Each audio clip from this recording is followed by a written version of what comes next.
네, 오늘은 사도행전 시리즈 6번째 시간으로 사람에게서 낳는가 하나님에게서 낳는가라는 제목으로 사도행전 5장 말씀을 우리 같이 한번 보겠습니다. 제가 먼저 성경 말씀을 봉독하도록 하겠습니다. 이제 내가 너희에게 말하노니 이 사람들을 상관하지 말고 버려두라. 이 사상과 이 소행이 사람으로부터 났으면 무너질 것이요 만일 하나님께로부터 났으면 너희가 그들을 무너뜨릴 수 없겠고 도리어 하나님을 대적하는 자가 될까 하노라 하니 그들이 옳게 여겨 사도들을 불러들여 채찍질하며 예수의 이름으로 말하는 것을 금하고 놓으니 사도들은 그 이름을 위하여 능력받는 일에 합당한 자로 여기심을 기뻐하면서 공회 앞을 떠나니라. 42절 같이 읽겠습니다. 그들이 날마다 성전에 있든지 집에 있든지 예수는 그리스도라고 가르치기와 전도하기를 그치지 아니하니라. 아멘. 저희는 계속해서 초대교회가 어떻게 세워지고 있는지 사도행전을 통해서 살펴보고 있습니다. 초대교회의 탄생과 그 성장에는 몇 가지 중요한 배경들이 있습니다. 그 배경들 중에서 가장 중요한 것은 물론 오순절 성령님께서 강림하신 거였죠. 그 성령의 강림과 더불어서 그 이후에 나타나는 성령님의 강력한 역사들이 교회를 태동케 하는 가장 큰 원동력이기도 했습니다.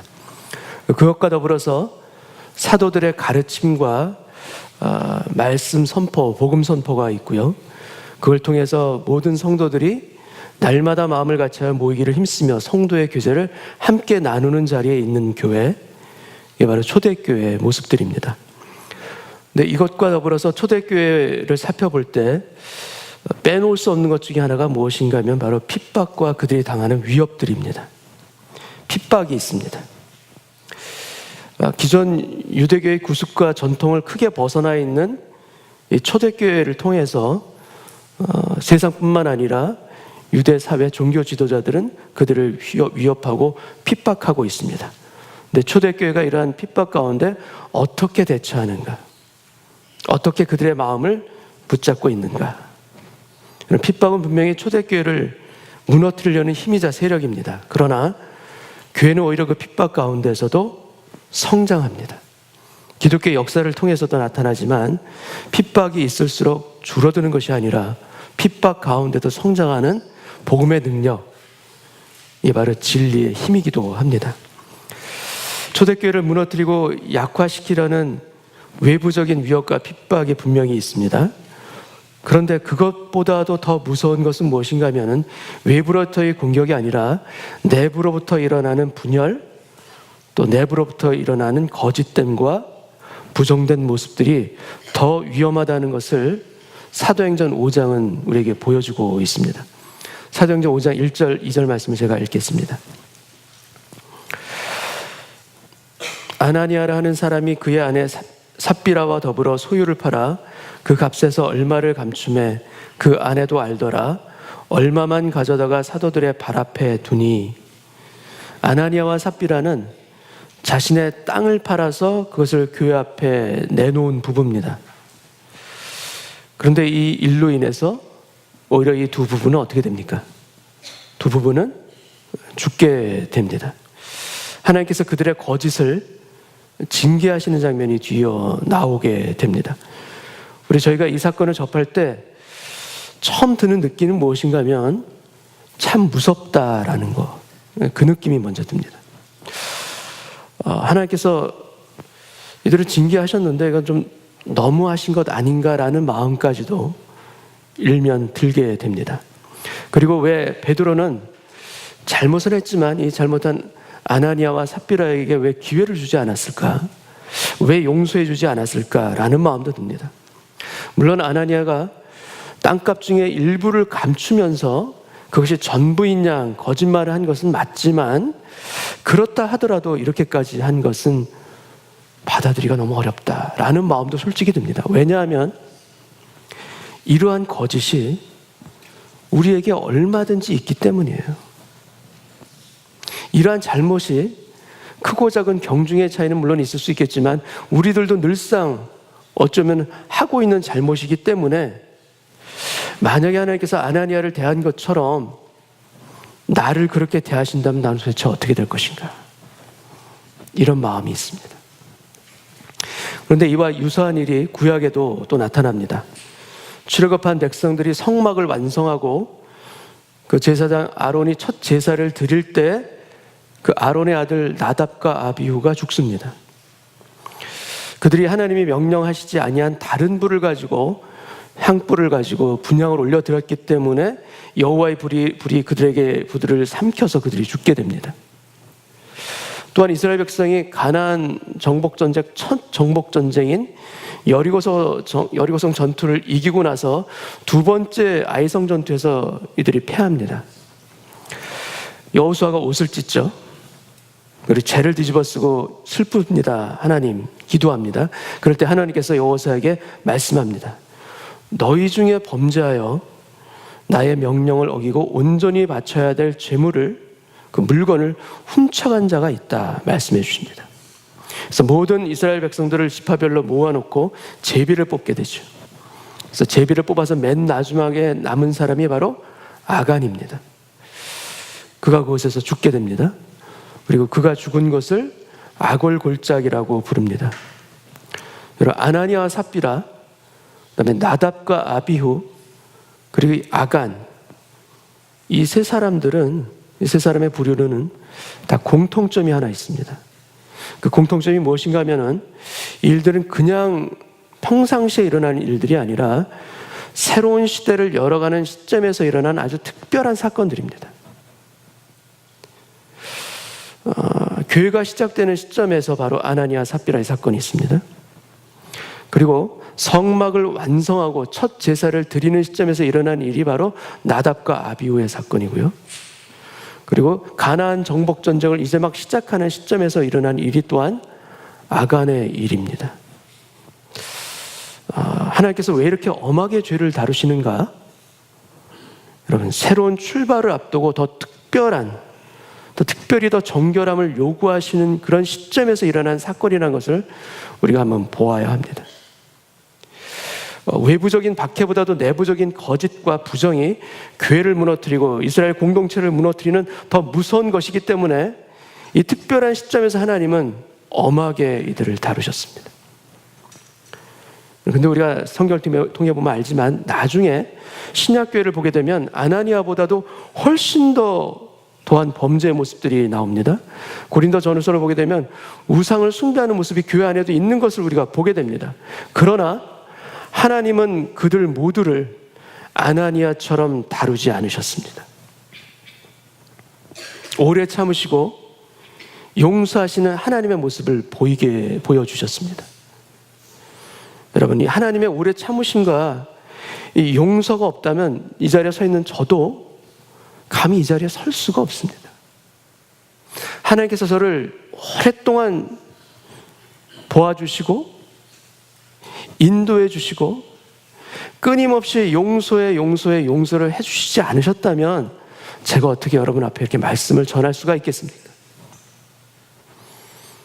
여러분, 그 하나님의 용서와 그 사랑이 오늘날 우리 모두에게 있기 때문에 우리가 이 자리에서 주님을 예배하고 찬송하는 것 아니겠습니까? 주님은 죄를 싫어하십니다. 그 죄 가운데 있는 저희들을 돌이키게 하시기를 원하십니다. 특별히 교회가 시작되는 그 시점에서, 너무나도 중요한 그 시점에서 하나님은 아나니아와 삽비라의 사건을 통해서 교회를 더 분명하게 세워주신 것입니다. 아나니아가 재산을 팔아서 교회에 바친 것은 칭찬받아 마땅한 일입니다. 그러나 중요한 것은 그 행위보다도 그 동기입니다. 그 동기가 더 중요한 것이에요. 그리고 그 동기가 무엇인가? 우리가 읽은 이 5장 말고 전장인 4장에서 그 아나니아와 삽비라의 동기를 우리가 보게 됩니다. 사도행전 4장 36절 말씀을 제가 읽겠습니다.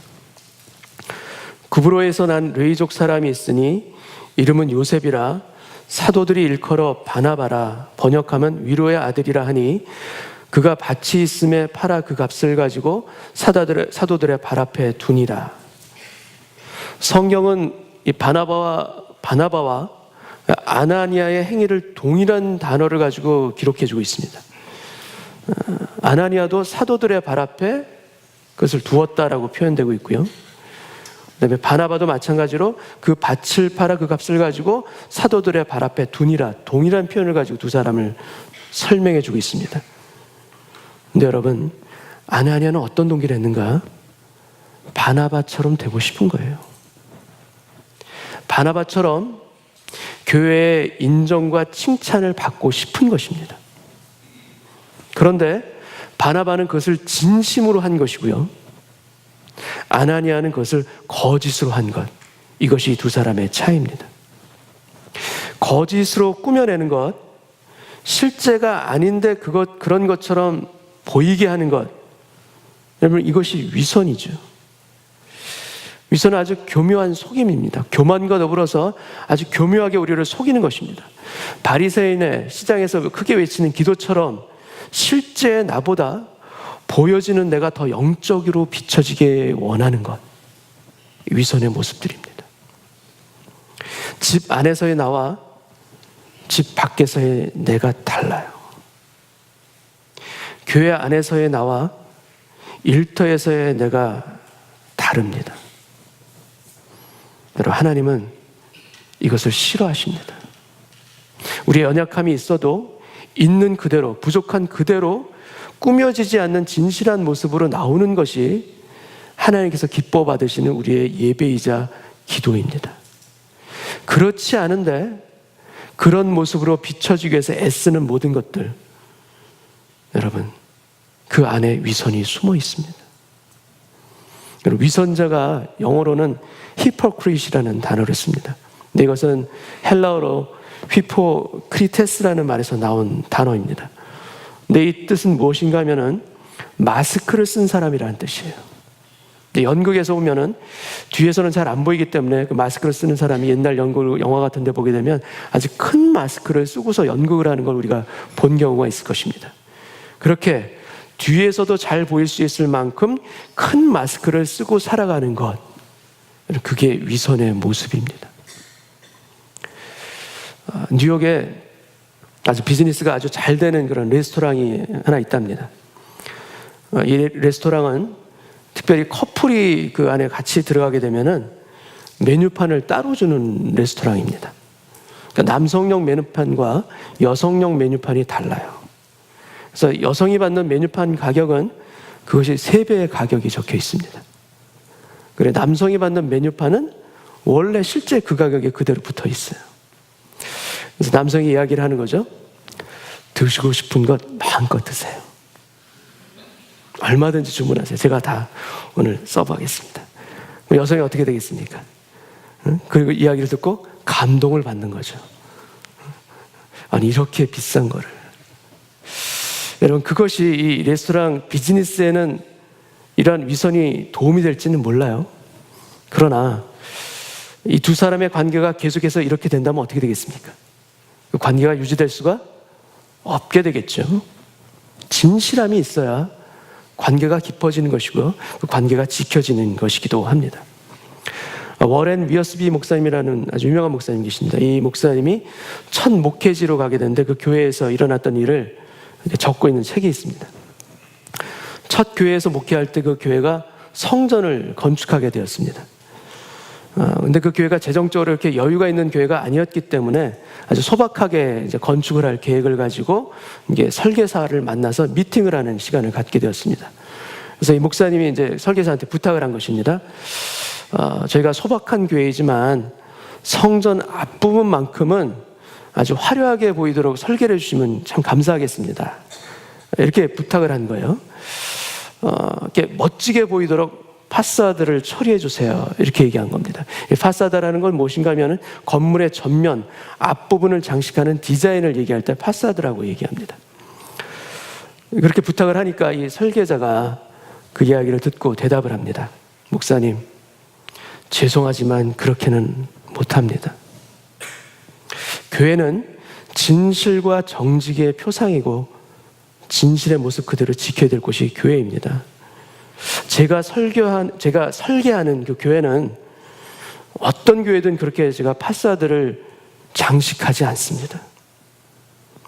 교회는 없는 것을 있는 것처럼 보여서는 안 되는 곳이라는 것을 제가 믿고 있기 때문입니다. 이렇게 말씀을 하신 거예요.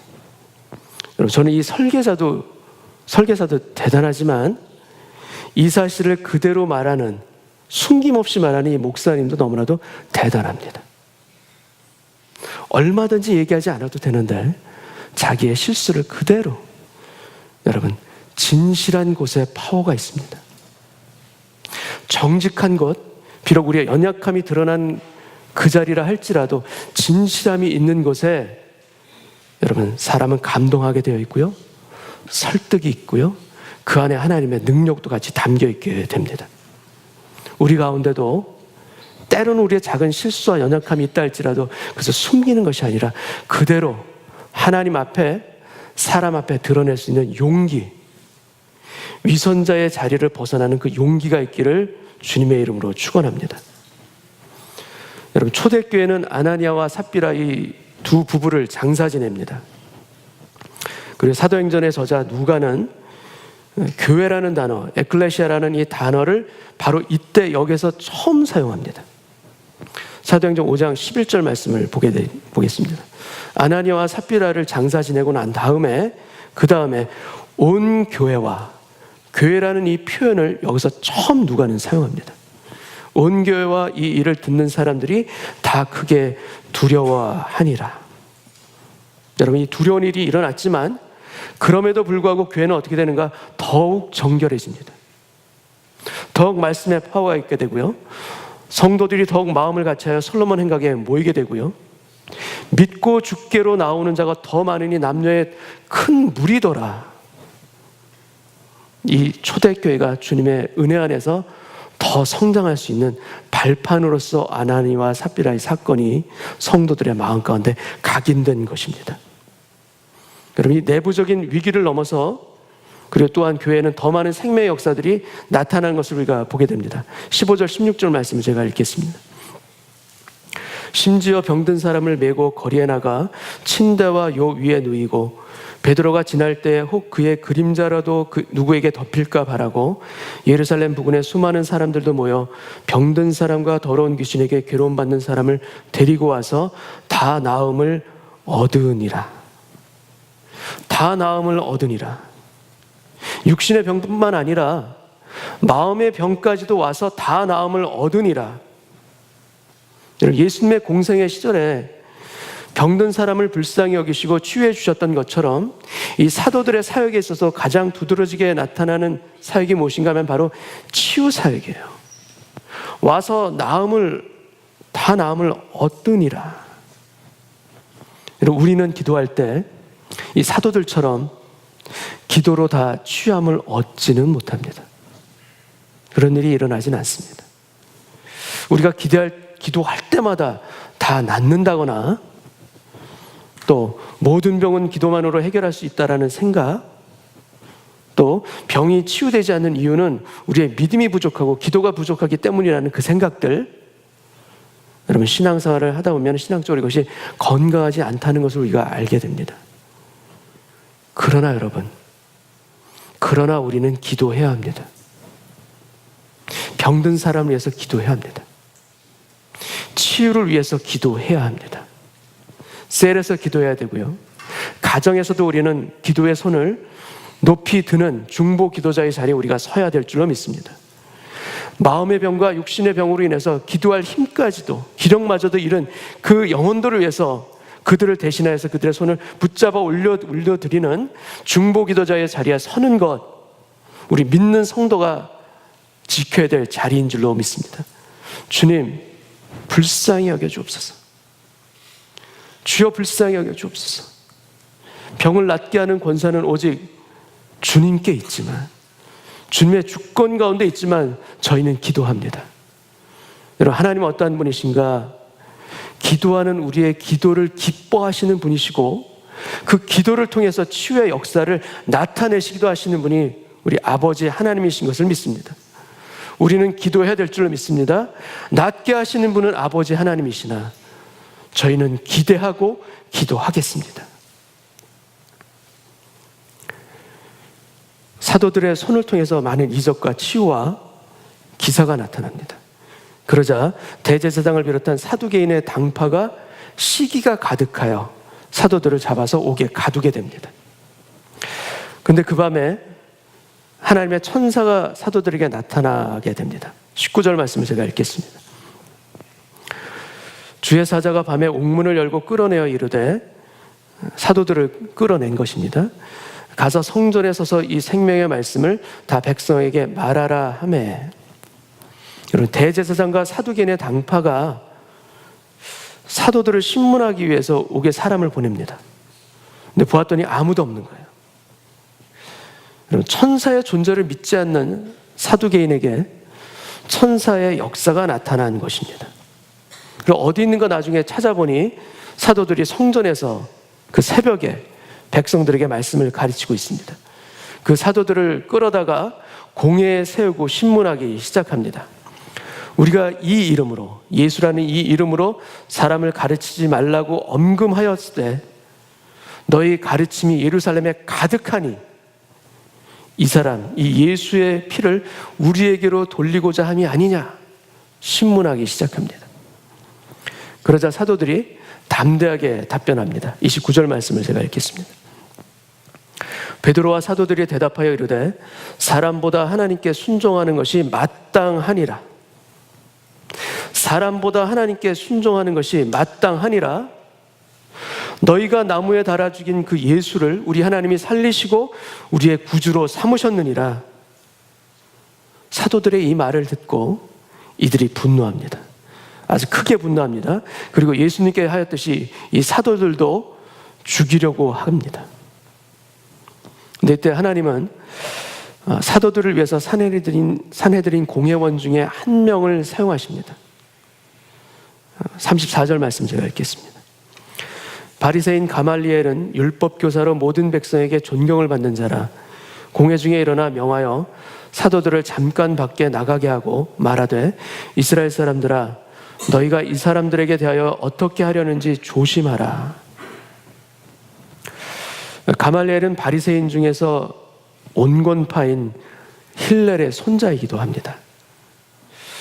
그리고 최고의 랍비라고 불리는 라반이라는 칭호로 불렸던 율법 교사가 바로 가말리엘입니다. 사도 바울이 자랑스럽게 가말리엘 문화생이라고 이야기했던 사도 바울의 스승이 또 이 사람이기도 합니다. 근데 가말리엘은 사도들을 죽이고자 분노한 그 공회원들 앞에서 이야기합니다. 조심하라. 이 사람들에 대해서 어떻게 하는지 너희는 조심하라.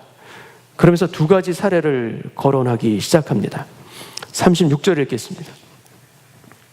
이전에 드다라는 사람이 일어나 스스로 선전하며 사람이 약 400명이나 따르더니 그가 죽임을 당함에 따르던 모든 사람들이 흩어져 없어졌고, 드다라는 자가 메시아라고 사칭하면서 요단강가에서 백성들을 현혹합니다. 그러다가 붙잡혀서 사형을 당합니다. 그리고 갈릴리의 유다라는 자도 로마 제국에 저항하여서 무장 봉기를 일으켰다가 죽게 됩니다. 38절 읽겠습니다. 이제 내가 너희에게 말하노니 이 사람들을 상관하지 말고 버려두라. 이 사상과 이 소행이 사람으로부터 났으면 무너질 것이요. 39절. 만일 하나님께로부터 났으면 너희가 그들을 무너뜨릴 수 없겠고 도리어 하나님을 대적하는 자가 될까 하노라 하니. 드다가 있고요, 갈릴리의 유다가 있었습니다. 둘 다 세상을 뒤엎을 것처럼 대단한 위세를 떨쳤지만 이 두목들이 죽자 그 세력이 다 수그러듭니다. 그것을 보고 교회도 지금은 대단한 위세를 떨치고 있지만 사람으로부터 난 것이면 예수가 이미 죽었으니 이것은 사그러질 것이다. 바로 이러한 생각입니다. 사람에게서 났으면 무너질 것이요 하나님으로부터 났으면 무너뜨릴 수 없으리라. 여러분, 대단히 지혜로운 말입니다. 대단히 맞는 말입니다. 그러나 다른 한편으로는 이 말이 어떤 의미이기도 한가, 우리가 한번 지켜보자, 우리가 한번 어떻게 되는지 한번 두고 보자라는 소극적 견해가 이 안에 또 담겨 있기도 합니다. 여러분, 예수님이 이 땅에 오신 지 2000년이 지났습니다. 여러분, 우리가 믿는 기독교가, 우리의 신앙이 사람으로부터 난 것인지 하나님으로부터 난 것인지, 여러분 아직 결론이 안 난 것입니까? 난 것입니까? 결론이 났습니까? 안 났습니까? 결론이 이미 다 났죠. 수많은 핍박이 있었습니다. 박해가 있었습니다. 근데 그 가운데서도 기독교는 땅끝까지 이르러 복음을 전했고요. 지금도 전하고 있고요. 앞으로도 전할 것입니다. 세상의 어떤 권력과 힘으로도 사그라지지 않는 이 기독교, 이 예수의 복음, 여러분 사람으로부터 난 것입니까? 사람으로부터 난 것이라면 이렇게 되어질 수가 없는 것이에요. 어떻게 그 복음이 이방인인 나에게까지, 우리에게까지 이르를 수가 있겠습니까? 여러분, 가말리엘의 표현 그대로 사람으로부터 난 것이라면, 하나님부터 난 것이 아니라면 이렇게 되어질 수가 없는 것입니다. 너무나도 분명하고 명백한 결론이 이미 나 있습니다. 그런데 아직도 지켜보자. 예수가 정말인지 아직도 두고 보자. 예수 믿는 것을 반대하지는 않지만 주님으로 영접하고 말씀에 순종하는 결단을 하기에는 아직 이른 것 아닌가? 여러분, 결론이 이미 났습니다. 그리고 개인적으로 찾아와 주시고 초청해 주시는 주님의 음성에 우리의 마음 문을 열 때 우리에게도 이 생명의 역사, 복음의 능력이 이 사도들에게와 마찬가지로 우리들에게도 동일하게 일어날 줄 믿습니다. 주님의 뜻에 합하지 않은 사람의 생각과 계획은 처음엔 창대하게 보일지라도 결국에는 사그러집니다. 우리들의 인생을 통해서도 이러한 일들이 얼마나 많이 일어났습니까? 내 생각이 너무나도 좋았고 너무나도 창대했던 그 계획들이 시간이 지남에 따라서 나중에 용두사미와 같이 되는 일을 우리가 그동안 얼마나 많이 겪었습니까? 그러나 여러분, 하나님이 주신 것들은 처음에는 안 될 것 같아요. 처음에는 너무나 미약해 보여요. 그러나 결국에는 어떻게 됩니까? 시간이 지나면서 점차 하나님의 열매가 맺게 하십니다. 하나님이 살아계신 증거들이 그 일들을 통해서 나타나게 되는 것입니다. 여러분, 그렇기 때문에 나의 것이라면, 나의 계획이라면, 헛된 나의 생각이라면 여러분, 오히려 무너지는 것이 오히려 복입니다. 속히 무너지는 것이 오히려 그것이 복입니다. 왜냐하면 나의 것이 빨리 무너져야 그 위에 하나님이 주시는 것들이 새롭게 세워질 수 있기 때문입니다. 나의 것을 붙들고 있는 동안에는 하나님의 새로운 역사들을 일으키지 못하도록 내가 막고 있는 것이고, 주님, 그렇다면 나의 것이 빨리 무너지게 하여 주옵소서.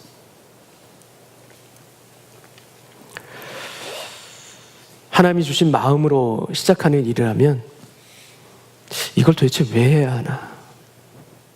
너무 고생이 되고 너무나도 힘들다, 이런 마음이 들죠. 그러나 결국에는 하나님께서 그 일을 이루십니다.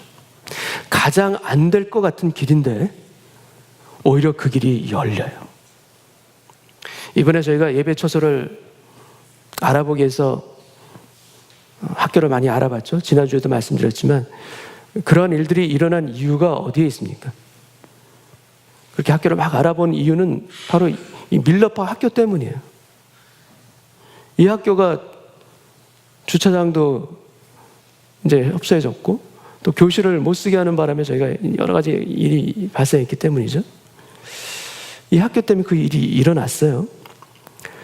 그래서 다른 학교를 많이 알아봤죠. 가장 말이 안 통할 거라고 생각했던 것이 바로 이 밀러파기였어요. 제가 가장 힘들 거라 생각했어요. 근데 어떻게 됐습니까? 오히려 다른 많은 알아본 것은 다 안 되고 가장 안 될 것이라고 가장 나중으로 밀어놨던 여기가 열렸어요. 그리고 주차장도 새롭게 열려서 다음 주부터는 저희가 저 운동장에 주차를 할 수 있게 되었습니다. 제가 진작에 빨리 나의 것을 무너뜨리고 하나님의 것을 받아들였으면 좀 더 빨리 해결되었지 않았을까. 하나님의 뜻을 나의 생각과 계획으로 막 부지런히 쫓아다녔지만 그 열심히 오히려 더 하나님의 것들을 막았구나.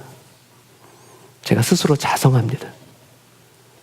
하나님이 열어주시는 것에 겸비한 마음으로 우리의 생각을 내려놓는다면 여러분, 저와 여러분의 삶에 있어서도 하나님의 역사는 동일하게 나타나게 될 줄 믿습니다. 40절 말씀 읽겠습니다. 그들이 옳게 여겨 사도들을 불러들여 채찍질하며 예수의 이름으로 말하는 것을 금하고 놓으니 가말리엘의 충고를 받고 산헤드린 공회원이 이들을 풀어주게 됩니다. 근데 그냥 풀어주는 게 아니라 채찍질을 합니다. 근데 이 채찍질은 그냥 채찍질이 아니에요. 율법을 보게 되면 알지만 40 이상을 때리지 말라 했기 때문에 40에서 하나 감한 39대의 무자비한 채찍질을 맞고 사도들은 풀려나게 됩니다. 41절, 사도들은 그 이름을 위하여 능력받는 일에 합당한 자로 여기심을 기뻐하면서 공회 앞을 떠나니라. 이렇게 매를 맞았습니다. 억울한 일을 당했습니다. 근데 이렇게 매를 맞고 나가는, 공회 앞을 떠나가는 이 사도들의 반응을 한번 보시기 바랍니다. 사도들이 어떻게 반응합니까? 그들이 기뻐하면서 예수님 때문에 받는 이 능력과 모욕과 이 매를 오히려 기뻐하면서 주님의 이름을 통하여, 주님의 이름을 위하여 내가 이 고통받는 것, 고난받는 것이 합당한 자입니다, 합당한 것입니다 라고 오히려 여기면서 기뻐하면서 그 자리를 떠나게 됩니다. 여러분, 이 힘이 어떻게 나옵니까? 이 능력이 어떻게 있게 됩니까? 매를 맞아요. 조롱을 받습니다. 예수 믿기 때문에. 근데 그것이 기뻐요. 여러분, 세상을 향해서는 도무지 나올 수 없는 반응입니다. 그러나 세상에서는 고난을 받고 매를 당하였지만 하나님 앞에 설 때 하나님께 주시는 하늘의 평강이요 하나님의 기쁨인 줄로 믿습니다. 이 이름을 위해서 내가 당하는 고난, 주님 기쁩니다.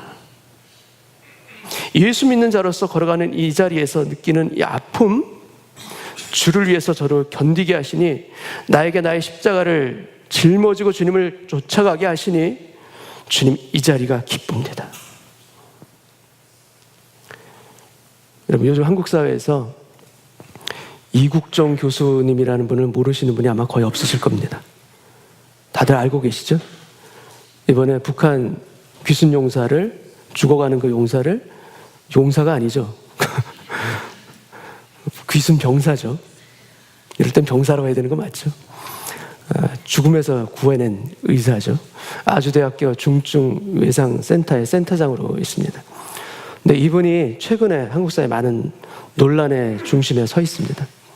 한쪽에서는 북한 귀순 병사를 치료했기 때문에 좌파다 이렇게 비난하고요, 다른 한쪽에서는 그 병사의 인격을 모독했다 또 이렇게 비난합니다.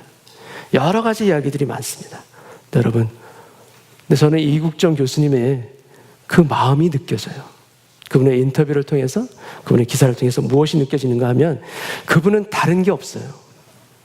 다른 것을 보지 않아요. 오직 그분이 보시는 것은 뭔가 생명의 소중함이에요.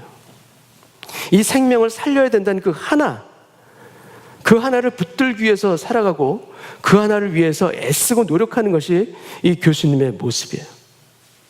그리고 이것이 그분의 말로서만 비춰지는 것으로 우리가 느껴지는 게 아니라 그분의 말이 아니라 그분의 삶을 통해서 우리는 알게 돼요. 10년이 넘는 세월을 통하여서 중증 외상 환자들을 위해서 36시간 일하고 잠깐 쪽잠 자는 그 생활을 10년 넘게 반복을 하며 자신의 건강을 해쳐가면서 한쪽 눈이 거의 실명의 위기까지 있는데도 불구하고 그 자리를 떠나지 못하고 그 일을 행하는 거예요. 여러분, 말이 아니에요. 삶으로 보여준 삶이에요. 진실함이 있어요. 어느 누가 비난하고 조롱을 한다 할지라도 그분은 생명을 구하는 이 일에 초점을 맞추기 때문에 그것 안에서 기뻐할 수 있는 대한민국 의사입니다. 이분의 유언과 같은 말이 하나 있습니다. 뭐냐면, 죽는 날 관 속에 내가 가지고 갈 것은 그동안 치료한 환자의 명부입니다. 죽는 내 관 속에 그동안 치료했던 내 황자의 명부를 넣어주십시오. 여러분, 예수 믿는 우리가 천국에 갈 때 우리가 가지고 갈 수 있는 것이 무엇이겠습니까? 아니, 우리가 가지고 가야 할 것이 무엇입니까? 우리로 인하여서 살아난 그 생명의 이름, 그 명부를 우리가 가지고 가야 될 것 아니겠습니까? 생명책에 기록된 그 이름을 우리가 주님 앞에 꺼내놓고 주님의 상급 면류관을 받아야 될 것 아니겠습니까? 그것을 위해서 당하는 고난, 그것을 위해서 당하는 조롱, 때론 멸시와 매라 할지라도 그 생명을 인하여서 기뻐할 수 있는 제가 되기를 원합니다. 다른 것을 다 놓친다 할지라도, 다 포기한다 할지라도 하나님, 생명 없는 그 일 가운데 나의 기쁨이 있고 그 일을 통하여서 주님의 제자의 삶을 굳건하게 걸어갈 수 있는 힘을 허락하여 주옵소서. 여러분, 그 고백이 우리에게도 있기를 원합니다. 사도들과 초대교회 교인들은 그 일 가운데 인생을 바친 사람들입니다. 42절을 읽겠습니다. 그들이 날마다 성전에 있든지 집에 있든지 예수는 그리스도라고 가르치기와 전도하기를 그치지 아니하니라. 매를 맞고 나왔습니다. 핍박을 당합니다. 다시는 예수의 이름을 전하지 말라는 협박도 받았습니다. 그러나 그들이 하는 일은 무엇인가? 날마다, day after day, 그리고 성전에 있든지 집에 있든지, 영어 표현을 보게 되면 집에 있든지, 그러니까 from house to house, 집집마다 돌아다니면서 말씀을 전하고 전도하기를 그치지 아니하니라. 이 사도들의 열정과 생명을 구하고자 하는 이 마음으로 말씀을 전하고 전도하는 이들의 삶의 모습이 우리들에게도 조금이나마 있기를 원합니다. 우리들도 이 삶을 살아갈 수 있도록 결단함이 있는 오늘 예배 되기를 원합니다. 여러분, 사람에게서 난 것은 다 무너집니다. 그러나 하나님으로부터 비롯된, 하나님에게서 난 것들, 특히 구원의 생명 얻는 것들이 무너질 수 없고 영원히 남을 줄로 믿습니다. 세상에 무너질 것에 인생을 투자하는 인생이 아니라, 시간을 투자하는 인생들이 아니라, 무너지지 아니하는 영원한 것, 생명의 것, 하나님으로부터 나는 것들, 그것들에 우리의 삶과 시간과 우리의 기도를 드릴 수 있는 주님의 복된 자녀 되시기를 주님의 이름으로 축원합니다. 같이 한번 기도하겠습니다. 아버지 하나님,